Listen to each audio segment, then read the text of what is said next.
we have a quite a diverse group here of HR professionals from hospitality, municipalities, um, and that's majority, as well as other type of companies across South Florida.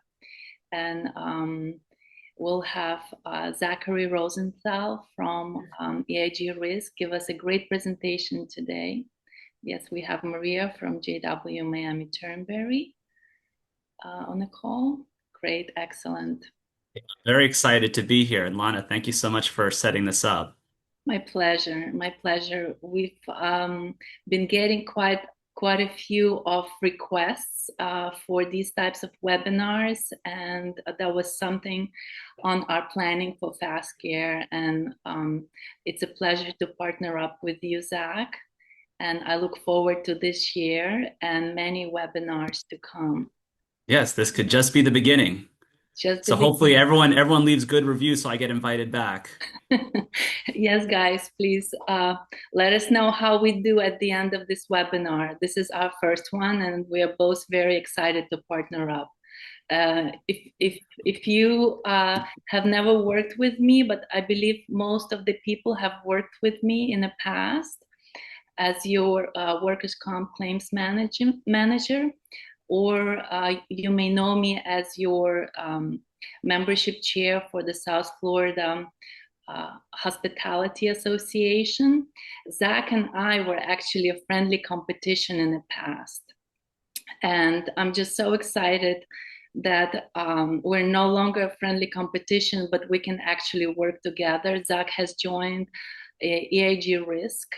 It's an insurance company, and now we can actually work together and bring you even a better product, I guess, between the two of us and the knowledge that we can bring from the workers' comp, claims management, risk assessment, safety. And Zach brings wealth of information as well from the 15 years of experience that he's been in the industry, and many of you know him as well. So we have City of Well, Lana, Miami. thank you. What a great introduction. My So pleasure. My pleasure. So just a few housekeeping rules. We have this webinar will be recorded and will be shared with you afterwards as well. Whoever can make it today, it's 2:02, so we're about to begin. Please stay until the end if you can. We're going to have spin the wheel. And we will be raffling two $50 gift cards sponsored by FastCare and sponsored by the EIG Risk. If you have any questions, please feel free to ask them in the panel. I will be monitoring while Zach will be delivering the presentation, and we can hopefully have enough time to answer all the questions. This will be a very meaty presentation with a lot of information, and I hope we can get into everything that Zach has prepared for us today. And without further ado, I present Zachary Rosenthal from the EIG Risk. well, thank you, Lana. A great setup here. And again, I'm so excited to be presenting on the first time with FastCare. This is going to be a great partnership and educational series that we're going to put together. So just to give you a little background about myself, my name is Zachary Rosenthal. I have a history of working in the ACMED arena for a group of medical centers in South Florida that treated workplace injuries. And I did that for around the last 15 years in the customer service sector. So I have a long-standing history of managing workers' comp claims. And the opportunity presented itself last year to switch gears and move to the insurance side of the business. And I'm now an insurance broker working for EIG Risk. And what I thought is, I thought I knew everything about workers' comp with my experience, but I realized there was a lot more growth ahead of me, and that seeing the perspective from the insurance side and the employer side, it's really expanded my knowledge and what it really means to run a successful workers' comp program. And today, I want to share with you my experience, what I've learned over the last 15 years in the industry, and provide you some actionable takeaways that you can bring back to your company and enhance your current protocols regarding risk and safety. The focus is going to be on workers' comp, but what we talk about today helps in all forms of risk, whether it be general liability, cyber, employment practices. We're going to help you develop in all areas, but we're really going to emphasize workers' comp today. And the title of the presentation is A Proactive Approach to Claims Handling. And I like to start with this slide. It doesn't matter until it matters. And what I've seen in the past is a very reactive response to injury care, and that an injury happens, and now the company is trying to figure out, where do I go? What do I do? Do I report this to the insurance? How do I do the claims report? There's a lot of going on where they may have not had an injury in a while, and now they're reacting to the claim.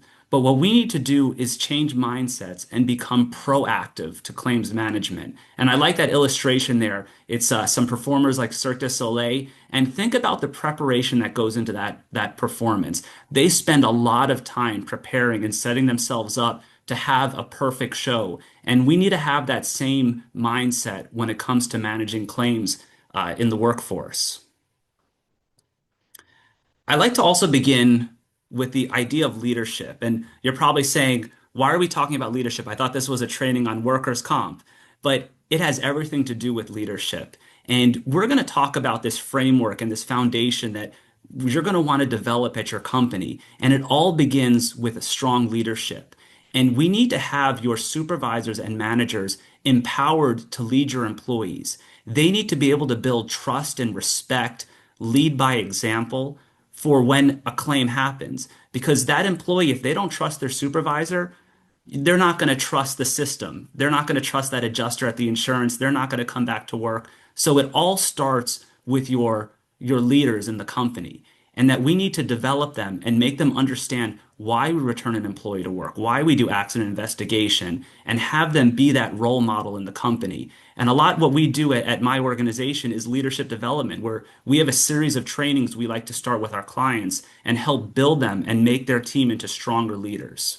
So that's really the foundation to everything we're going to be talking about today, because a lot of what we want to implement won't work unless we have leadership buy-in.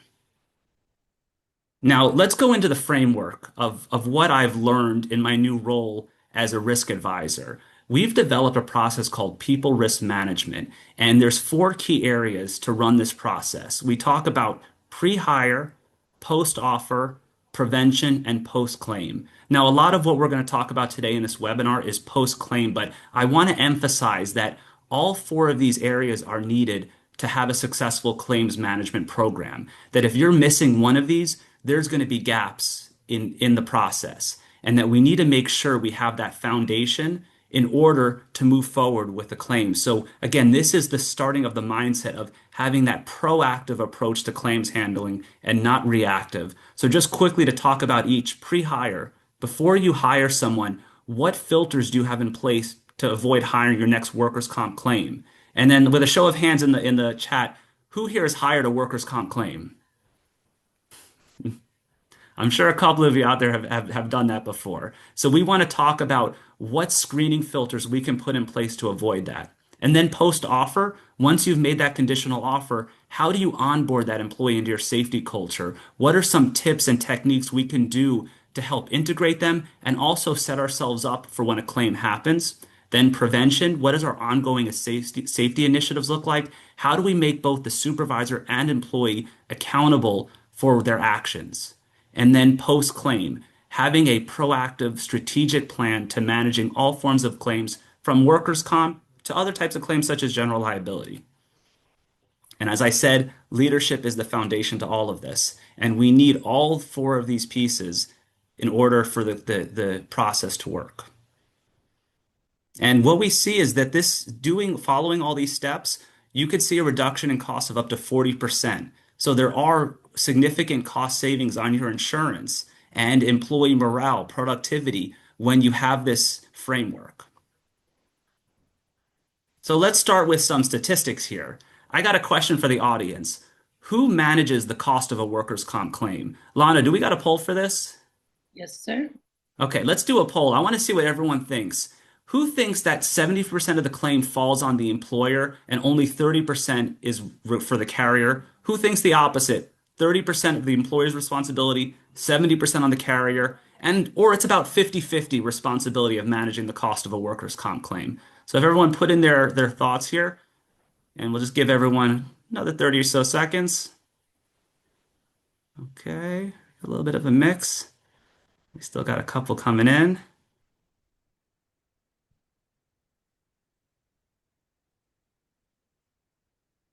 Oh, everyone's very active here. We got still responses. Okay, I think we give everyone another 5 seconds. Okay, Yes. Lana, let's end the poll here. All right, let's end the poll. Okay, and let's share the results to see what everyone said here. This is quite interesting. Yeah. So okay, so we're saying 48% said 70% falls on the employer, 30% the carrier, and then we got another 33% said more on the carrier, and then 18% 50-50. Okay, so let's now look at just some stats that we've done from previous trainings.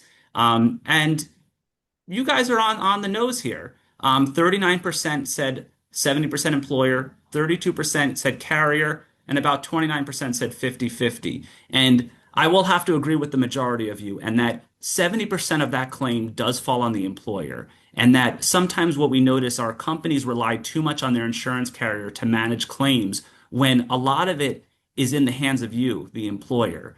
That adjuster at that company has a lot of cases they're managing. They're cycling through a bunch in one day, and they can't pay the same attention to that claim file that you can, and managing return to work and following the DWC 25 restrictions. That's important stuff that you need to take in ownership of. So that's why this framework is so key in workers' comp, is that we can't rely on the carrier. There's definitely a role for them and they're important. We need them, but we can't rely too heavily on them to manage the claim moving forward. That's why we need to train and develop our team to understand how to manage workers' comp claims, because it's very different from having a personal injury, which we're going to talk about. I want to just also talk about this one other rule. I call it the 20-60-20 rule. And this applies to a lot of things in life, but it also applies to your workforce. What I believe is that 20% of your workforce is a problem. They're going to always be your bad apples. They're going to be the ones that show up late. They're not going to return to work. They're going to be your troublemakers. Then there's 20% who are your star employees. They always do everything right. They're always going to show up on time. They're going to come back to work. You never have issues with them. And then there's 60% that can go either way. These are the ones that we want to influence. We want to turn these into our positive employees because if they have a bad experience at your workforce, they have poor leadership, that's where they're going to be influenced by that negative 20%. So we need to put filters in place, train our team, and move them to the positive side. So that's something I want you to be thinking about as we go through this training.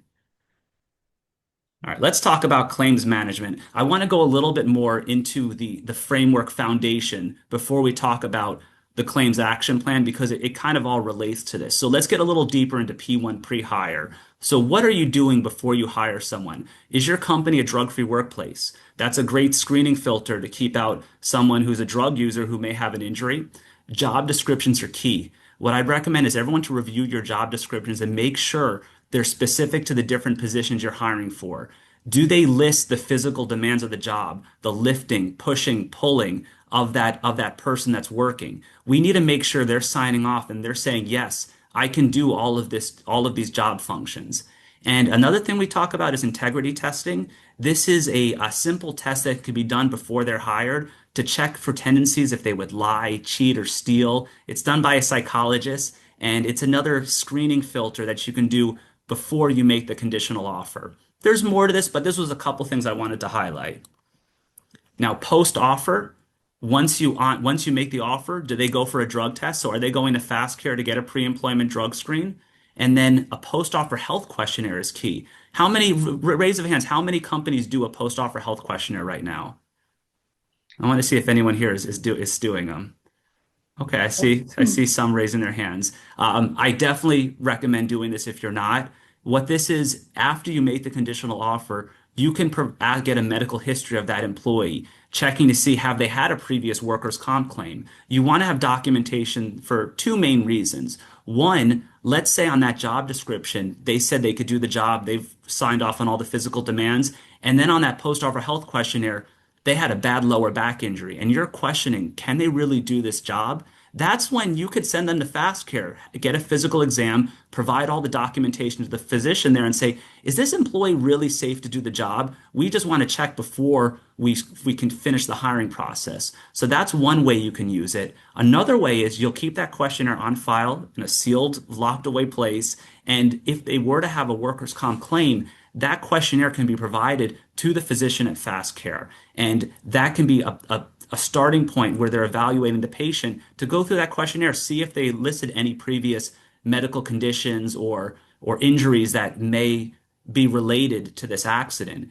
I've seen before where the questionnaire, nothing was listed. They go to the doctor says, this employee had two previous workers' comp claims and it's related to this injury. That could be provided to the adjuster and could be a reason to deny the claim. So there you've just avoided a claim altogether because you did that post-offer health questionnaire. And just something to note is that I do have all of these resources available. So if anyone needs a copy of a post-offer health questionnaire or help with job descriptions, I have all these resources. So you can always feel free to reach out to me after and I could help set you up with this. Then prevention, what does your ongoing safety initiatives look like? Are you doing leadership development? Do your employees understand what your safety hazards are? And do you have a strong return to work process? These are all things you want to think about before a claim occurs.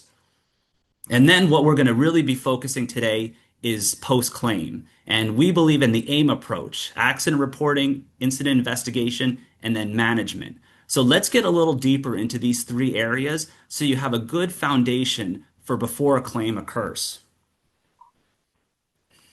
So let's take AIM. Now, of these three, let's do another polling question, Lana. Which do you think is the most important? So the accident happens.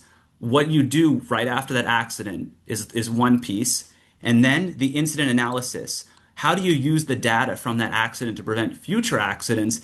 And then management. What does the ongoing claims management look like? Which do you think is the most important?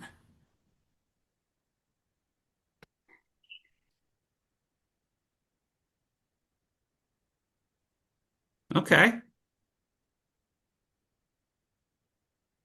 Let's give another 10 to 15 seconds, Yeah, give him another 10 seconds. but the results are coming in. The incident analysis is coming in. Yeah, it seems like the incident analysis is the popular one. So Mhm. using data to prevent future accidents. Okay, I think we could end the poll here. Okay, Seems like the majority are saying incident analysis. let's So check results. really what I would say this, I apologize because this is a little bit of a trick question. I would say that all three of these are equally important and that you can't be missing one of them. If you don't have a good plan right after the accident, you're going to have a chance that accident is going to go in the wrong direction. If you don't analyze the injuries to prevent future ones, you're going to have more claims. And if you don't have proper management of the claim, those costs are going to go way up.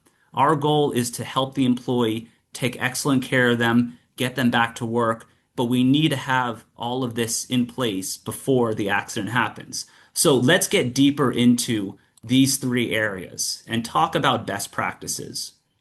So the accident happens. Let's go through some different steps of what you should do right after an accident happens. There's something actually not listed on this screen that you should do before doing the accident investigation form. Someone in the chat, tell me what you should do. What's the first thing you should do when an accident happens? When that supervisor hears the employee gets hurt, what do they do? Call 911. No, no, we don't want to just call 911. There may be it may be, but right It- before we call 911, what are we going to do? All right. Well, the answer is assess the situation. Just find out, is the employee okay? We got to do a quick check on them and say, are you okay? What happened? Where do we have to direct this injury? If it's a serious injury, they're profusely bleeding, they had a head trauma, we got to call 911. We're not going to take chances here. We're going to get rescue involved and call 911. But if it's like most injuries and it's not life-threatening, we begin by doing the accident investigation form. So this is an internal form where you're going to get some information about how the claim injured, how the injury occurred. So you're going to get a statement from the employee, you'll get a statement from the manager, any witness statements. We're going to do that full investigation of how the injury happened. And then the next step is proper medical direction. So if it's not life-threatening, we're going to send them over to FastCare for their medical treatment. We got to make sure that there's a company profile set up. Are they set up to do drug testing? Lana's going to talk about that in a little bit about what to expect from your medical provider. But we want to go to a clinic that understands occupational medicine. We also need to make sure we have a refusal of treatment form. So this is a scenario the employee decides they don't want medical treatment. They had an injury, but I don't want to go to the doctor. We need to put that in writing. You should have a one-page form stating what the injured body part is. The employee signs off that they're refusing medical treatment and they understand their rights that they do still have 30 days to treat for that injury. We need to also have that in writing. And then we need to submit that employer's first report. So this is something you're going to send to your workers' comp insurance carrier, the first report of injury. They usually can do it by phone or email, notifying them of the claim. So even if it's something that's not going to the medical center, you can report to the carrier as what's called an incident only. They just log it, document the injured body part, and it just sets up the file. It doesn't calculate against your experience mod. It's just there on a basis in case they go for treatment. And then record on your OSHA log. You want to make sure you're keeping your logs up to date if you are in an industry that requires it. Not all industries require OSHA logs. If you need some guidance on if you are required or how to complete it, you can feel free to reach out to me after. But note that February 1st was the deadline to post your OSHA summary. So that's something you keep up from February 1st through the end of April in a common area where it lists a summary of all the accidents that happened. The employees are allowed to see that information. So just note that the deadline already started for that. So if you haven't done it, I recommend getting that. And then there's also the electronic reporting that comes up the start of March. So that's another requirement from OSHA, but you're keeping your logs throughout the year. Okay, let's get a little bit into direction of medical care.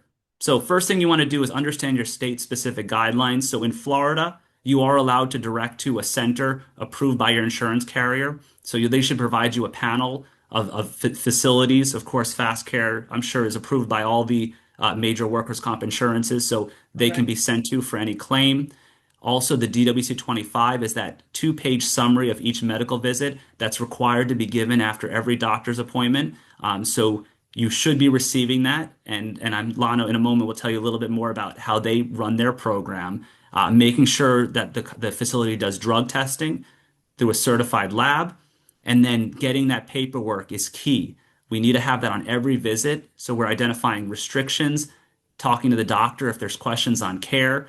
And Lana, just kind of give us an overview of what are the best practices for when a patient has to be directed to your clinic. Absolutely, Zach. Thank you. From what I have gotten so far, what stuck with me is 70%, and what it means is that a heavy workload falls on the HR and safety organization within each company. So there is a lot of preparation and communication that needs to happen in selecting your occupational medicine provider, and you want to make sure you feel comfortable with working with them. You have a designated person that you can call and contact within the organization. So with FastCare, for example, we have an employer authorization form, which you will receive during the onboarding process. We'll also set up a communication protocol for our internal team and doctors to be able to review when the injury does occur. So this happens way ahead of any injury. We'll also set up your protocol for pre-employment drug screening. If you do require, we can do 4, 5, 9, and 10 panel drug screens for you. And these are instant drug screens, and you will be receiving results same day. We can also do physicals for you, just like Zach mentioned. As part of the P1 and P2 process. Those are important steps in the claims management process altogether. So when injury does occur, you would have this employer authorization form ahead of time in your files, and the designated people will know how to fill it out. So the most important information, of course, we need the name of the person you're sending in, their injured body part, very important, the date of injury, And also, please let us know if you do require a drug screen performed at this time, and if the light duty is available, and who is authorizing the injury. But a lot of this information is communicated to us ahead of time. So our team already knows with whom we should be communicating and who to call in case of questions. What if employee comes in and there is an additional body part that needs to be authorized? We need to know who to call on your team. And also, at the discharge, every employee leaves with a printed copy of DWC 25 at the checkout. The doctor explains to them their restrictions as well as when their next follow-up appointment will be. Very important. Also, at the same time, within that day, our team will email the designated email and the person in your team the DWC 25, so that you can make sure you see those restrictions and accommodate that injured employee within your organization. And that's where Zach mentioned the job descriptions are important, so that you can tie that in and accommodate that person maybe within other duties and functions of your organization. And so at the end, if you have any questions while you review the DWC 25, you can always contact back the clinic. You can contact me as well, and I will get in touch with the team to get further clarification for you. And that's pretty much how the process works.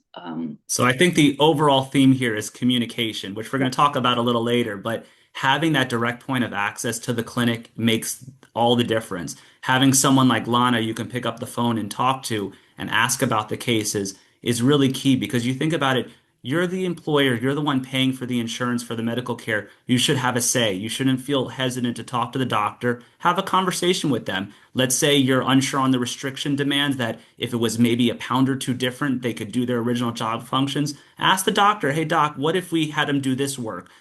Questions on return to work. They're here to help you. You shouldn't feel uncomfortable asking questions to the doctor. But I got one for you, Lana. What happens? Let's say there's some red flags on this case, and the another employee came to you and said, "I don't think this happened at work. They told me this. They were playing softball on the weekend. Something unusual." How would you have the employer relay that to you? I just really ask that you give me a call, and I'll relay that information back to the team in the office. And that's really as simple as that. Just you have my number, most of you do, and or my email. Either or is fine.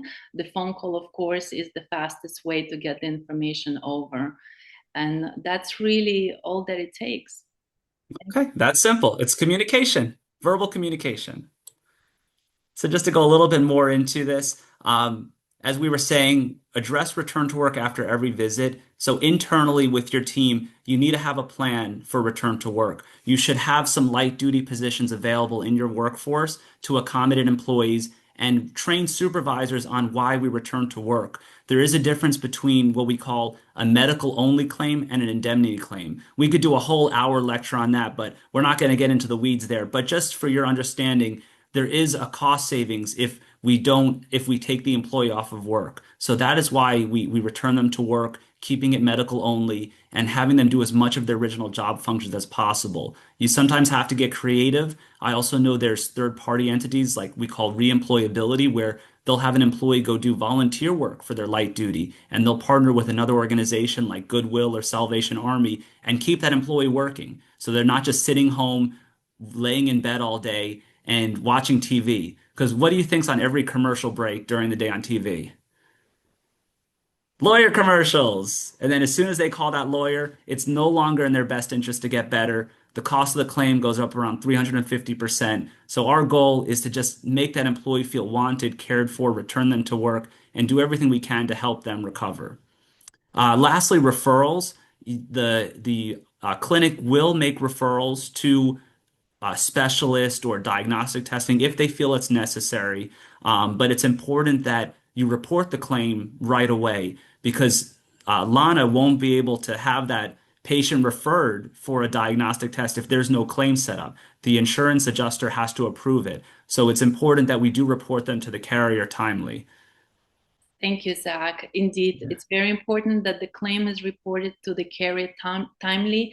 It does take them 24 hours for that injury to have a claim number assigned as well as the adjuster. So there is a time delay from the moment you report it. So we do ask that you report as soon as you can. If an injury happened on a weekend, no problem. We'll always treat your employees. We have a relationship with you, and that's the service that we provide at FastCare. But when Monday, Tuesday, we do reach out for the claim number and be able to start distributing the information to the adjusters as well, that's pertinent to these injuries. And it's really is an important part of the process, and Zach will talk a little more about that as we continue. Yeah. So, okay, we've talked a lot about the first step. So the injury occurred, directing to medical care and best practices from that medical center. Let's talk a little bit about incident analysis. So how are we going to use the data from an accident investigation to help prevent future injuries? So these are three key things we want to think about is we want to use these for future safety training. So we want to emphasize accidents that have occurred and how can we use them to train our employees to avoid these future injuries. Also reviewing the manager report for red flags. We need to identify, was there something unusual about this claim? Is there any trends that we're seeing as to why these injuries are happening and highlight those red flags so that we can use these to prevent future injuries? And then include highlights in monthly supervisor training. So as you do ongoing training initiatives, make sure you're highlighting accidents. You should be doing claims reviews with your team and saying, here's the injuries we had in the first quarter. How could these been prevented? What was the reason for this? We really need to get to the bottom of these claims and find out, how did this happen? Was it an employee's negligence? Or if this has happened a couple times, is it a supervisor not reinforcing safety or not leading by example? You got to get down to the bottom of it. So let's get a little more in depth on this as far as what an incident analysis should look like. So this is an example of what EIG Risk provides our clients for an incident analysis. And again, reach out to me after if you're interested in getting a sample of what we do and what we recommend. So there's three key pieces to it: the statements from everyone that occurred, the red flags, and the root cause analysis. Now, as far as the statements, as we mentioned, we need to get that injured employee statement. We're going to put down what the injured body parts are. How did the injury occur? I like that we have a visual. So they circle the body parts that were injured. And we make sure, is this work related? We need them to sign off on all of this. The next part to this statement is the manager statement. We need the manager to report everything they observed, everything they noticed about this injury. Then we need to get witness statements. Was there a third party that witnessed the injury? Let them document what their findings are. So we got to get statements from all parties involved. Then the manager should complete a red flags analysis. It's a series of questions to determine, was there something unusual about how this claim occurred? Have them go through this, mark yes or no, answer any of these red flags, and then this can be used for future investigation of the claim. And then lastly, our root cause analysis. How did this occur? Why did this occur? We need to really dissect every injury and get to the bottom of it. This should be done for every claim, whether it's something really minor that doesn't go to the medical center or a more serious injury. We need to do that analysis because one day it's a minor injury. The same situation happens in a month from now. It could be something serious. So we just need to make sure to analyze all of these injuries and do the right investigation after they occur to prevent future accidents from happening. This is a great guideline for you, so I recommend everyone to remember this when you're creating your action plan for workers' comp.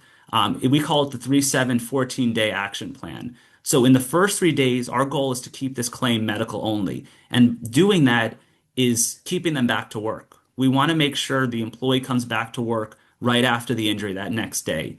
So if we can, we have to provide restrictions and keep them functioning on the job after an accident. That's our goal, is to keep the injury just medical only and not taking them off of work. Now, 7 days is your deadline to get everything to the carrier. So the first report of injury, their average weekly wage statements, any supporting documents, your accident investigation, everything related to that claim, we want to get to that adjuster so they can start doing their investigation and reviewing the claim for compensability. And then on that day 14, that's when the insurance carrier should give you an answer of whether or not this injury is compensable. Now they can determine that they need more time to investigate, and at that point they have a 120-day investigation window. And then after that 120 days, if they don't have an answer, that claim is compensable. So just keep this framework in your mind that these are some deadlines you always want to adhere to after an accident. Communication. This is it. It's all about communication. So quality communication determines the quality of the claim. And it all begins with you, the employer, that we need to make sure we're communicating with the employee, with the insurance, with everyone involved, that we're getting this in the right direction. Showing care and concern for an injured employee is everything. We need to make sure your managers and supervisors understand this and that it's never a negative when they have a workers' comp injury. It's all about helping them and getting them back to work. Calling them in that evening after the injury care. How are you doing? How was your treatment? Anything we could do to accommodate you and help you when you come back to work tomorrow. Reaching out to that employee goes a long way. I mean, think about it. Let's say you had the flu and you're recovering from the flu and you have to come back to work that first day. How do you feel?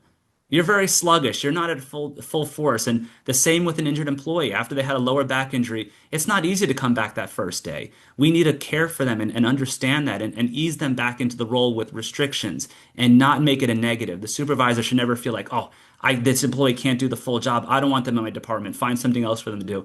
They should want to try to accommodate, work with them, and help them get back to better. Because most employees, it's a legitimate injury, and what we need to do is take care of them.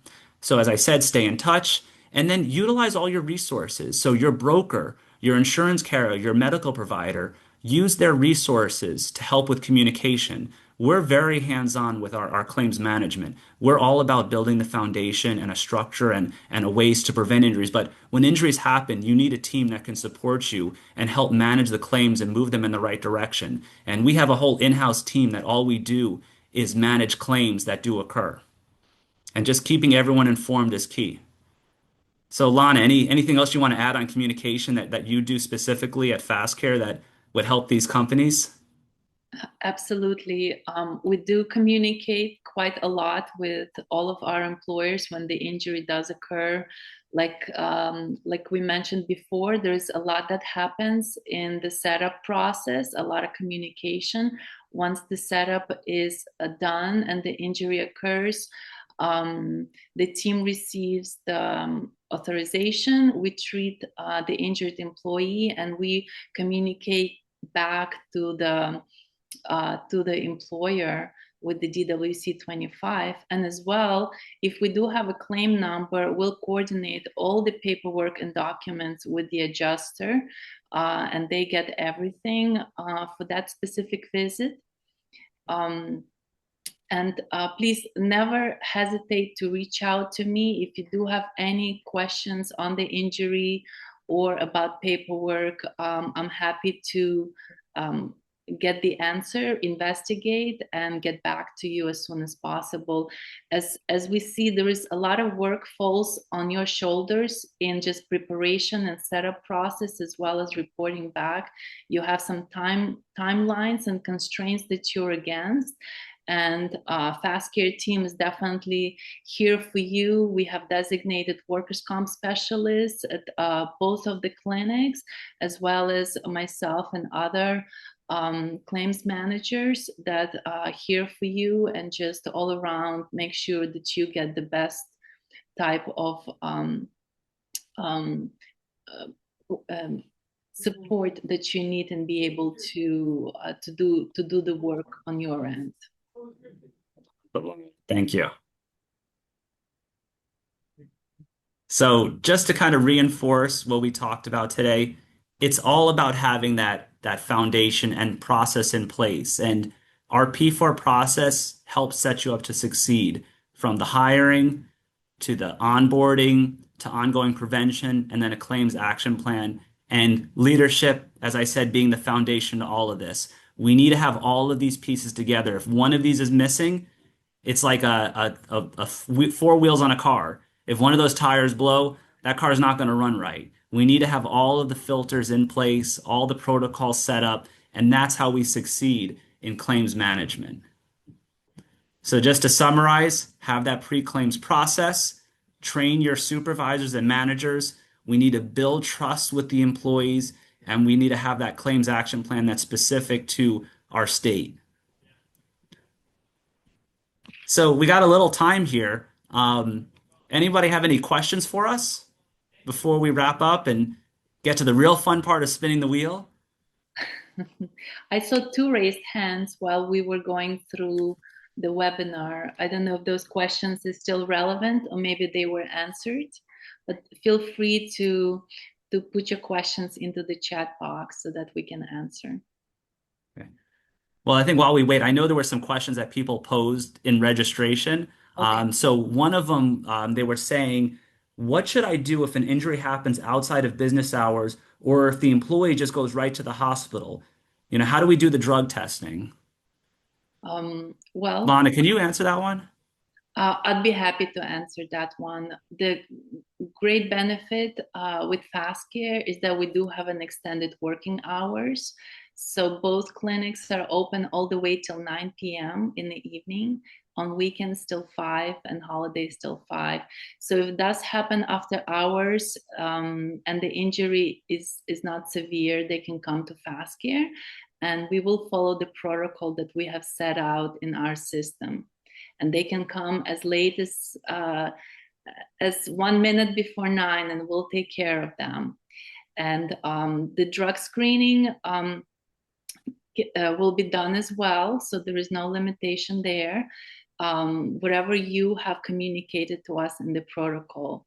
Now, in cases when the injury happens overnight, an employee is going to hospital. Now, we do recommend that the following day you send the employee to us so that we can start the process for them, because the hospital is not going to be able to do the DWC 25 for you and get the work on process correctly, as well as drug screening. So we'll get that appointment for them at FastCare the next morning. We'll request any paperwork that they have at the hospital, or they can bring that paperwork with them. So we'll have a complete set of documentation for the doctor to review. And that's just something to keep in mind, that even though the employee may have gone to the hospital, we can pick it up from that point on and follow the process. We'll obtain the claim number, we'll call and send everything to their adjuster, set up make sure if there are any referrals by the doctor, those will be also communicated to the adjuster. So even if there is an injury that went to the hospital, we're still here and we can get it back on track. That's very important because, yeah, the hospital, they don't know return to work. They're going to try to charge as much as they can, unnecessary referrals. So as soon as they're discharged, send them over to FastCare, and then that doctor will override any reports on the hospital and say, no, this employee doesn't need all these additional tests. We can treat this a little more conservatively. So that's why we recommend right to the urgent care after they leave the hospital. So very good points, Lana. One more question here. I've heard the term major contributing cause before, but what does that really mean? So I think I could take this one. So this is another medical term that's used in occupational medicine, major contributing cause. What this really is saying is how much of this injury is related to the new injury of what just happened versus a pre-existing medical condition. So this is a percentage that changes throughout the life of the claim, and it's really up to the doctor's discretion. So usually right after the injury happens, they have a wrist injury. They have pain in their wrist, they fell. it's more related to that injury and that mechanism of falling. What happens is as time goes on, that employee may have a pre-existing medical condition such as arthritis. And now we've healed that injury, we've made sure everything was fine there, but they still have pain and it's related to that arthritis. That doctor has to make a medical determination at to what point is it less than 50% related to the new injury and that this employee can be discharged. And it's a tough conversation to have with an employee who's saying, no, I still have pain, but we've determined, no, this was pain that was from before your injury, and we can't heal that medical condition. We have to bring you back to baseline, which is where you were right before the injury happened. So it is something that's just used in the medical reports for the doctor to determine when to discharge a patient. So that was a good question we had got. And so sometimes it's a little confusing. What is major contributing cause? And the goal is to get them to MMI, maximum medical improvement. And that's when we can close the case. So I think we're ready to wrap this up. So again, I just want to put my contact information up here. Feel free to reach out if your company is looking for any enhancements to your risk and safety program. We really believe in this foundation of people risk management. So what we like to do is when we start working with a company is to do a complete assessment of your current processes. So we like to look at your past, present, and future. So what does your past look like? What are you doing now? And how can we enhance you for the future? We do what we call a risk IQ score. It looks like a credit score. You get up to a 750. We analyze your P1 through P4, your leadership, score you, see where you're at, and then provide what we call a mutual success roadmap, where we come up with a plan for enhancement through the year and make it very manageable. We'll try to focus on 3 or 4 things, whatever's most relevant to enhancing your risk and safety program, and start implementing each of these processes to just make further developments to what you're already doing. What we like to say is we want to take a company from good to great. So please, there's my email down there, my phone number. Reach out if you're interested in learning more about our program. And with that,